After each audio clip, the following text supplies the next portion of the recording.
Okay, welcome to the Swing Trading with Cycles channel. We're going to do an update on the DXY right now. This is the same levels really apply. This is more a reminder and just to call out if anything has changed. So it's November 21st, middle of the day. This is your daily chart. So as we called out in the last video, we have a low on day 12, right?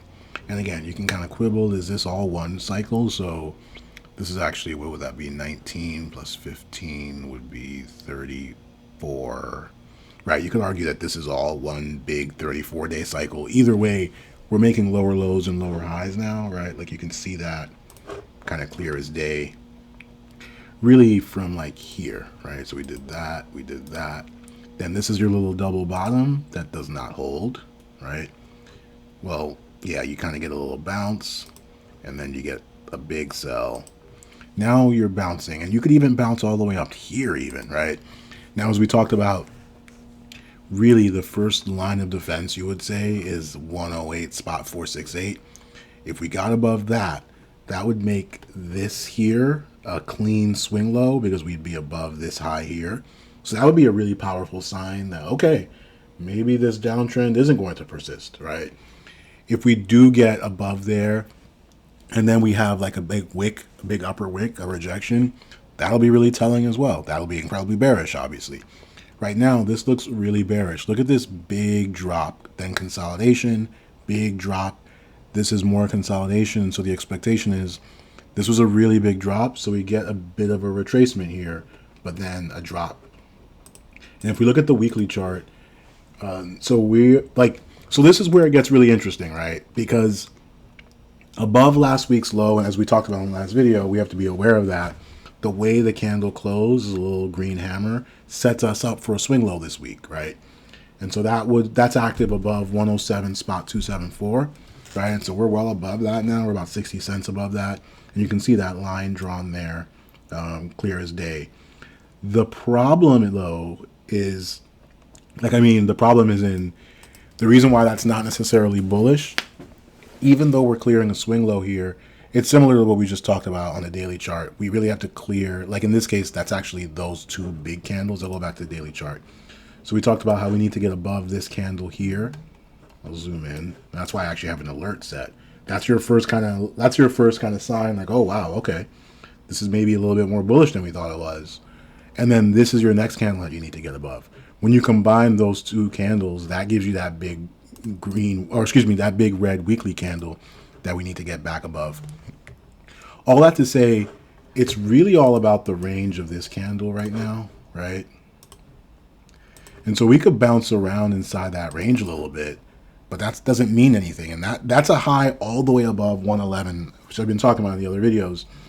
That's the thing about having a really, really big decline, is that you create this kind of chasm that you need to climb out of. And you can climb out of it. It's possible. But think about it.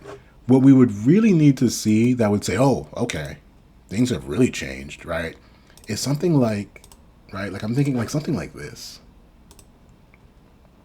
right? Like imagine some kind of like massive candle, right? That's like, oh, well, okay, I guess this thing is going on. Like, and I'm not even being facetious here. This is a massive red candle. And so what you need to see is a massive green candle to tell you, okay, and I'm not saying you have to see that, but like that's the real signal you would, like if you saw that, then you're like, okay, well, you can't get overly bearish now, right? But you got this really sharp drop, and now you're getting this little feeble bounce. And I mean, it's only Monday, so there's a lot of week to trade, but we really need to get back above this level. And think about that. That means getting all the way to 111, right? And we're down here at 108. So easily a more than a 3% move, which is a lot for, the world reserve currency. It could happen.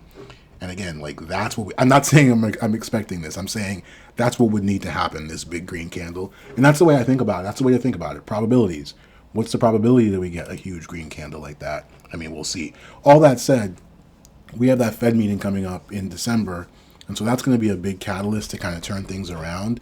And if anything is going to cause volatility and cause big candles, it's something like that. And if we look at so all that to say, this actually might be the conclusion of a weekly cycle, right? Imagine if this is a weekly cycle of 24 weeks and we're starting another weekly cycle But in this case, that's the thing. Just because we're starting a new weekly cycle doesn't mean a new weekly cycle is bullish, right?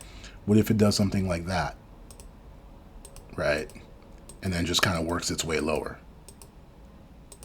Totally possible, right? Like this could just be another lower high on the way to this downtrend. And the monthly chart is what we really want to pay attention to. That speaks to this 3-year cycle, the thing that we all want to be paying attention to. We have a potential high on month 20. If it's 3-year cycle, that's about 36 months. So this is month 22 off of a potential month 20 top. That means we could be falling for many, many months. But notice what's happened to this monthly candle, this November candle. It now has a lot of lower wick. It also has a lot of upper wick as well, right? And so we still have several days to trade this week.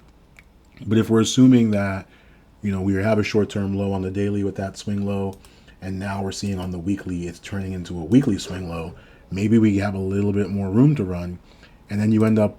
But either way, you're going to end up with a monthly candle in December that's going to be an inside candle. It's really just a question of, is it closer to the upper end of the range, the lower end of the range? And if you watch my other videos, like about gold, like precious metals, for instance, it's a similar thing, right? You get this kind of indecisive state of being an inside candle. But you'll be able to tell as a bias bullish or bearish looking at the lower time frames. But it does tell you, it does kind of set you up here for like, okay, maybe the move actually doesn't even get decided in December. And then it actually happens, the decision point happens in Q1. I don't know. Given the Fed meeting in December, you would think it's going to be a catalyst for a big move either up or down, right? Outside of this range we've kind of been in. So that's the sort of picture for the dollar. I will also look at the 10-year yield really quickly just to kind of see how that cycle decline is shaping up. So we talked about how the weekly cycle looks like it's declining as of week 11, and I'll actually mark the swing low there, or excuse me, the swing high. So the swing high is active below 3.91%, right? And we're here at 3.81%. So below 3.91%, we are in a weekly downtrend. That's the way to kind of think about it. And last week we closed below the 10-week moving average. It's something that you would expect if we're moving into a weekly cycle low, and we're now just a hair below it. Well, actually, yeah, last week we closed below it. The week before that we closed below it as well, I think, actually. And this week is actually just an inside week so far. Always important to know when it's an inside week. So last week's range was from 3.901 to 3.692. So we're just kind of inside, chopping around a little bit. We're going potentially green here. So this is week 12, 13, 14, 15 weeks. This is week 16. And so we're getting later in the weekly cycle. And so wouldn't be surprised to get our low within the next few weeks. You can see, we've had a weekly cycle that was like 18 weeks once. We had this really long one at 35, but you could argue even that has its like smaller cycle within it, like this important low here, or even this one here. So we could be getting a bounce here pretty soon, which would coincide probably with some turbulence in other areas, is my guess.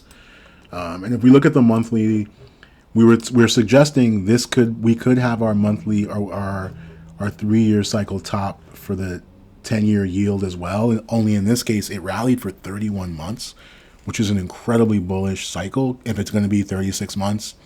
Now, that said, this thing seems to be moving on a much longer cycles. Like this is about 4 years. This is just under 4 years. This was just under 4 years. So maybe we're actually going for something like a low in November 2023, right? Which might make a little bit more sense, right? That the top came on week 31, on month 31, and then the low comes on month, 40-ish, something like that, 44. And so we're going to be watching this very closely.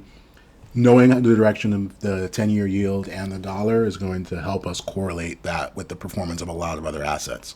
So definitely be watching that pretty closely. But we'll leave it at that for this installment.